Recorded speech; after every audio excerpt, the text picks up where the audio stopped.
บุคคลใดได้รู้ธรรมตามความเป็นจริงจากท่านผู้ใดบุคคลนั้นพึงตั้งเอาไว้ว่าเป็นครูสูงสุดของเขาอย่าพากันทำลายต้นไม้ใบบังที่เฮาเคยได้นั่งพักพิงให้หายเหนื่อยได้นั่งอาศัยลมเงาหรือบุคคลใดที่ได้ช่วยเหลือเราให้ยืนขึ้นได้ให้ลุกขึ้นได้และให้มีทางไป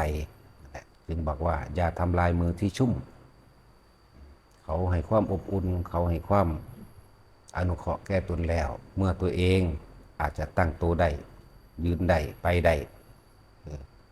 แต่ว่าเมื่อครูนั้นอาจารย์นั้นบุคคลนั้นอาจจะผิดพลาดอย่าพยายามซ้ำเติมเขาหรือกล่าวตูตามน้ำคืออย่าไหลไปตามกระแสของคนที่นินทาแต่ให้ตั้งไว้ว่าบุคคลนั้นเป็นครูสูงสุดของเราพึ่งเขาไปทำการช่วยเหลือปกป้องเหมือนกันกับต้นไม้ที่พวกเขาเคยนั่งพักพิงอาศัยหายเหนื่อยเหงื่อไหลไข้ย่อยห้อนแดดไปพักพิงอาศัยลมเงาของมันแล้วแม้แต่การไปหักกิ่งก้านล่านใบให้เกิดความเสียหายหรือไม่ปกติที่มันเป็นปกติและบุคคลนั้นเรียกว่าเป็นผู้เนรคุณหรืออกตัญญูก็ว่าได้คนจังนั้นจิหาความเจริญในบั้นปลายชีวิตบ่ได้นั่นแหละจังหวะนี้จังว่าแต่ละคนพึ่งสำนึกสำเนียกเว้าแบบโลกๆเขาว่าอาจจะคนดีนั้นสิบ่เรียกร้องสิ่งใด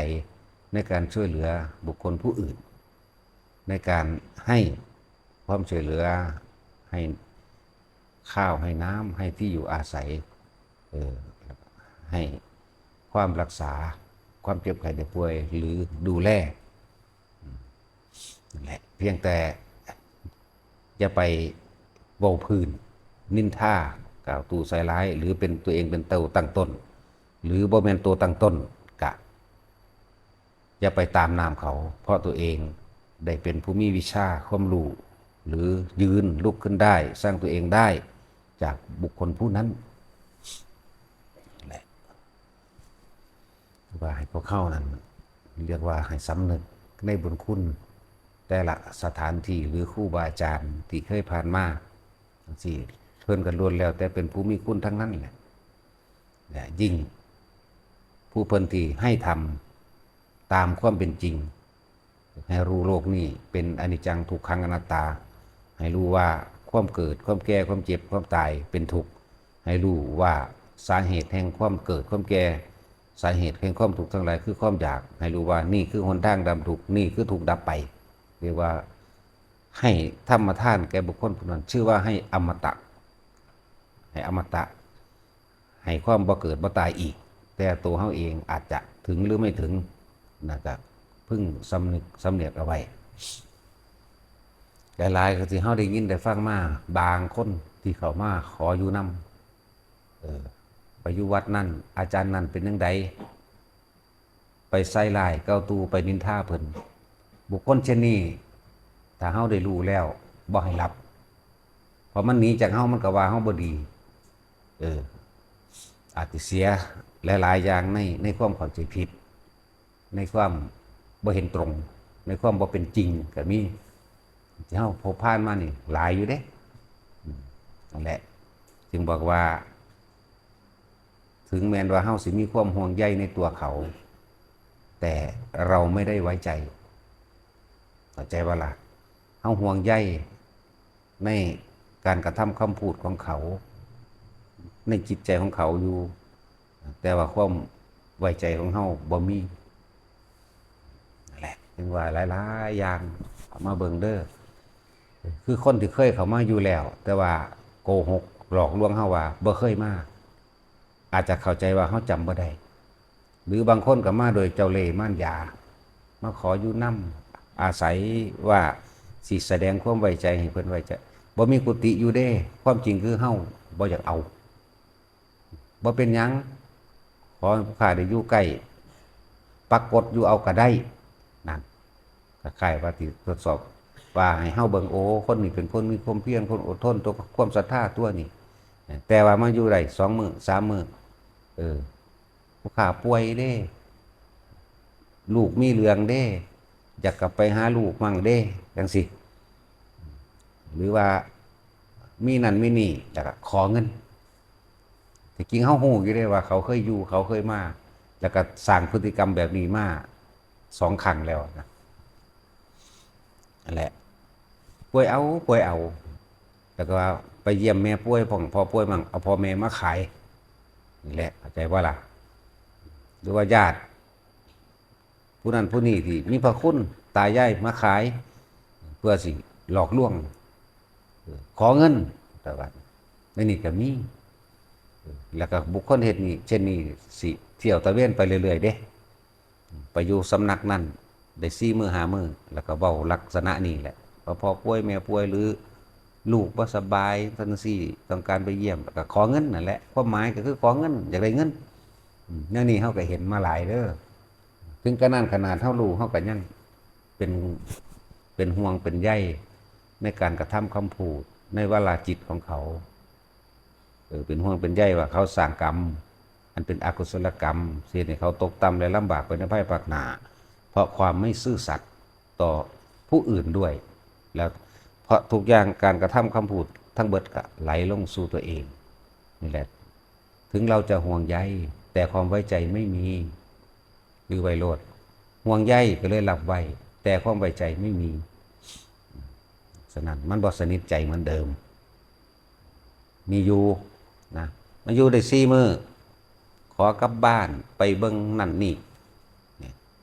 แต่ที่จริงก็คือไปสำนักนั้นก็ไปโกหกหลอกลวงสำนักนั้นครูบาอาจารย์นั่นไปสำนักนั้นไหลเวียนหลอบมาจนเดือนหนึ่งจังโค้งขึ้นมาบางนี่อีกทีหนึ่งหรือบางคนก็หลายเดือนแล้วจังโค้งขึ้นมาอีกทีหนึ่งนะแล้วนี่ก็มีเด้อนั่นแหละจังหวัดแต่ละคนระวังที่ว่าลักษณะนี้อาจถูกหลอกลวงในสำนักเขาเองแหละสิไปคุยกับคนนั้นคนนี้เขาไปกุดนั่นเขาไปกุดนี่ก็คุยเรื่องเล่าชีวิตของตนเองให้ฟังดูแล้วน่าสงสารซึ่งพวกเขาก็พบมาตลอดนั่นแหละฟังแล้วเป็นตาสงสารโอ้เราอยากก็เฮาคนที่ถูกก็เฮาก็มีไว้ตั้งแท้ก็คือสร้างเรื่องก็มีนั่นแหละจังว่าอย่าไปไว้ใจยังง่ายๆเด้อแค่คนรู้จักกันบ่ทันพ่อเดือนบางทีก็เอาเงินให้ยืมบางทีก็บ่ให้ยืมให้เลย 2,000 3,000ได้จากผู้นั้น 4,000 ได้จากผู้นี้ 2,000 ได้จากผู้นั้นพอไปได้ไปกะว่าบ่มีผู้ใดสิให้อีกแล้วไปแล้วก็ไปหลอกลวงในสำนักอื่นๆอีกซึ่งพวกเฮาก็มีมาตลอดนั่นแหละมีอยู่ฮู้อยู่บางคนก็มาก็คือสิศรัทธาคือจังสิตั้งใจมาแบบว่าแล้วก็มาหวังได้สวัสดิการบางอย่างจังซี่ได้ก็ไปก็มีเด้นั่นแหละแต่แบบนี้ก็พวกอันต้อนรับหรือพวกลงทะเบียนกับเบิ่งเอาชื่อเอานำตัวเด้อบ่เอาถ้าชื่อได้อยู่ว่าเป็นคนแบบนี้บอกครับผู้หนึ่งว่าบ่เคยมาบอกกับอีกผู้หนึ่งว่าถ้าเขาไปทักว่าเอ้าคือเคยเห็นหน้าอยู่โอ้เคยมาแล้วตั้งนานนี่ปีนคำปั๊บเลยจังสิไก่เบิ่งอย่าเอาจะขึ้นมาเด้ออันผู้นั้นหลายอยู่ดอกบางคนกันหน้าด้านถึงกับเฮาไล่ไปขนาดมันก็ยังบ่อยากไปเลยมันธรรมดาพวกบางคนประโยชน์จักสิมาเอาหยังแต่จังว่าสถานนี้เป็นสถานที่ฝึกตนฝึกคนให้เป็นผู้เสียสละฝึกตนสร้างคนให้เป็นพระบ่แม่นให้มาเอาให้มาละนั่นแหละมันก็มีทั้งแบบนี้แหละเคลือบแฝงเข้ามาแม้ขนาดทางว่าผู้บวชเข้าใจว่าวัดเฮาสิมีเงินรับเงินจังซี่บวชเพียงวันหนึ่ง2 วันเข้าใจว่าสิได้ซ่องสิได้นั่นได้นี่เนาะมันมีบักหนึ่งอยู่บักอ้วนๆดอกบักนั้นมาฮอดแล้วมันเบิ่งแล้วว่าบ่เป็นตาได้เงินก็เฮาบ่ให้รับเงินก็ฮู้อยู่แล้วก็บอกอยู่แล้วได้จักมือได้มื้อที่3เห็นตะกองผ้าเอาเหาะอยู่กับบาท ให้หมู่มารับหนี้แล้วบ่ได้เงินก็ส่งหมายเลขบัญชีมาขอเงินเอาหน้าดื้อๆด้านๆถึง2 ครั้ง 3 ครั้งก็มีนั่นแหละหลายแบบหลายอย่างบางคนกับอาศัยว่ามาบวชแล้วก็นัดกันไว้ว่าสิไปอยู่หันอยู่นี่นั่นเห็นบ่เฮ็ดตามกิเลสเฮ็ดตามมันตัณหาอุปทานเจ้าของยึดไว้เด้บางคนก็เลยบวชแล้วสิมาอยู่ให้ดอกว่าเด้ไปสร้างศรัทธาไว้ตอนอาจจะว่าท่านได้บอกแล้วก็ไปรับปากกันเลยว่าจะไปจังซั่นสิบ่ได้มีความเคารพพระศาสดาเลยพระวินัยเด้พระศาสดาคือพระวินัยเด้ทำแล้ววินัยนั่นแล้วจะเป็นศาสดาแทนเราตถาคตบ่ฮู้จักได้คำว่าถือนิสัยพ้นนิสัยบ่ฮู้จักบ่ท่านได้ขอวัดปฏิบัติบ่ท่านได้เอาตัวรอดนั่นเอิ้นว่านิสัยถือนิสัยบ่ท่านฮู้จักขอวัดในตนเองแต่คำบอกไปสั่งว่าทะโวหารถึงนิพพานไปแล้วจังซี่นะคำบอกแล้วก็เฮ็ดไปมันสิไปเอาหยังมาได้ในเพิ่งว่าวินัยเบื้องต้นก็ยังบ่ได้และหลายๆอย่างที่เฮาฮู้เฮาเห็นว่านี่บวชแล้วมือเดียวไปเลยก็มีบ่ออกจากโบสถ์มาปุ๊บไปเลยอาจารย์ผมว่าสิไปอันจำพรรษาอยู่หันอยู่นี่เด้ผมได้นัดชาวบ้านไปแล้วจังสิก็มีไหมมันบ่ได้เข้าใจหยังตัวถ้าเป็นประเภทนั้นจะมาเด้อบ่เอานั่นเจ้าไปเจ้าก็ไปบาปคือเก่านั่นแหละเอาเถอะหน้าเจ้าสิบาปเอาบวชเอาบาปหรือสิเอาบุญกันเอาเถอะหน้ามันบ่ไปใส่ดอกมันก็ลงจากของเองเบิดนั่นแหละคำเบาตอนบ่ทันได้บวชก็ก็ฮู้จักก็ละบ่เว้ยเบาปานอรหันต์บัดสิไปพุ่นไปสวดมนต์ข้ามปีก็นะบัดสิไปก็ว่าไปทรงเจตภูมิจิตวิญญาณไปปลดปล่อยภพภูมิซานโอ้ยตัวเองก็ยังตกอยู่ในมหาเวทีจะไปปลดปล่อยผู้ใดนั่นแหละหลายอย่างก็ดอกที่เฮาฮู้มากจริงๆเฮานั่นห่วงใยแต่ว่าหมดความไว้ใจห่วงใยในการกระทำคำพูดในสิ่งที่มันอยู่ในใจเขาจักมันรู้บ่รู้ล่ะแต่ว่าเวลาเขาบอกออกมาปุ๊บความจริงสิเกิดภาพขึ้นมาทันทีสิเกิดภาพซ้อนขึ้นมาในโตเขานี่คือความจริงอันออกจากปากนี่คือคำเท็จนี่มันสิกบเกลื่อนกันไปกบเกลื่อนกันไปแต่ความจริงมันขึ้นมาคือเก่านั่นแหละจังซี่เฮาฮู้อยู่พยายามที่สิให้ข้อคิดต่างๆสารพัดแต่ก็บ่ฟังเพราะว่าเขาตั้งท่งไว้แล้วตั้งหลักตั้งใจไว้ว่าเฮ็ดแบบนี้สิเฮ็ดแบบนี้ไปแบบนี้ว่านะแต่ว่าบ่มีเงินบวชบอกง่ายๆว่าบ่มีเงินบวชมาอาศัยการบวชแล้วสิหนีไปเฮ็ดไปตามกิเลสเจ้าของคือเก่านะแบบนี้ก็มีแต่ก็ดีอยู่เฮาได้บวช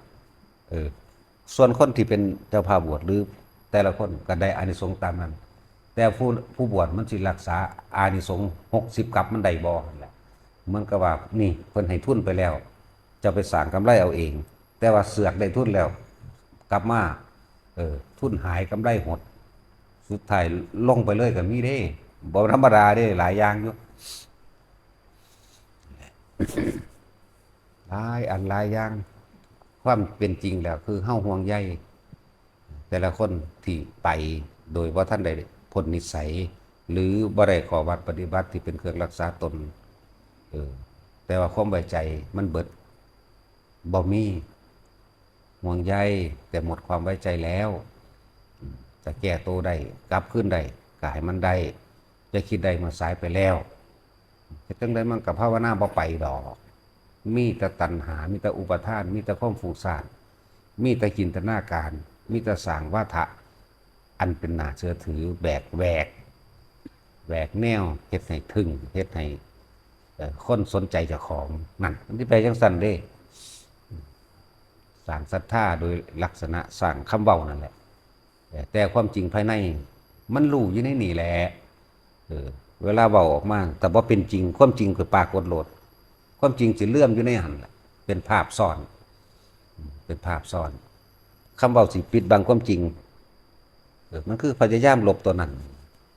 ผู้ใดฮู้ก็ฮู้จักคือดอกแนวจังซี่แต่ว่าก็บ่เป็นทุกคนดอกจังว่าเฮา สงสารกับว่าห่วงใยกับว่าแต่ว่าเบิดความไว้ใจเอาเพราะ